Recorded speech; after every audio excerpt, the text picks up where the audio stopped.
नमस्कार मंडळी, मी किशोरीज किचन मराठीमध्ये तुम्हा सर्वांचं खूप खूप स्वागत आहे। सध्या यूट्यूबवर एक रेसिपी खूप व्हायरल होत आहे शॉर्टच्या माध्यमातून। तर मी विचार केला की आपण सुद्धा करून बघावी। तर हा आहे उसाचा रस। घरच्या घरी उसाचा रस कसा तयार करायचा तर त्याची रेसिपी आहे। तर त्यासाठी मी थोडा गूळ चिरून घेतलेला आहे, थोडा अद्रक टाकलेला आहे आणि पुदिना पावडर टाकली आहे अर्धा चम्मच। जर तुमच्याकडे फ्रेश पुदिना असेल तर तो वापरा, माझ्याकडे नव्हता म्हणून मी पुदिना पावडर घातली।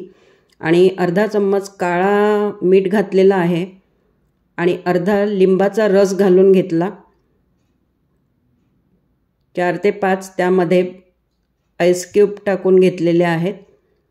आणि 1 ग्लास मला रस करायचा आहे, तर त्यासाठी मी 1 ग्लास पाणी घेतलेलं आहे इथे।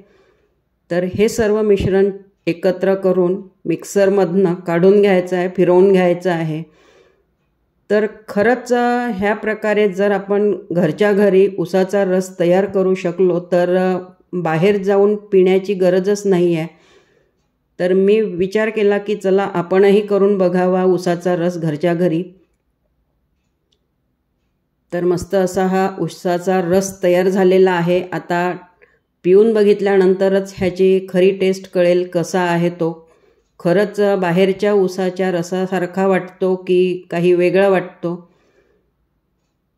तर प्रयत्न करायला काय हरकत आहे, म्हणून मी एक प्रयत्न करून बघितला। आणि हा थोडा मसाला आहे, तर त्या मसाल्यामध्ये जिरे पावडर आणि काळं मीठ घातलेलं आहे। तर अशा प्रकारे हा उसाचा रस तयार झाला आहे आणि खरोखर टेस्टी झाला होता, अगदी बाहेरच्या रसासारखा। रेसिपी आवडली असेल तर लाईक करा, शेअर करा आणि सबस्क्राईब करा। थँक्यू।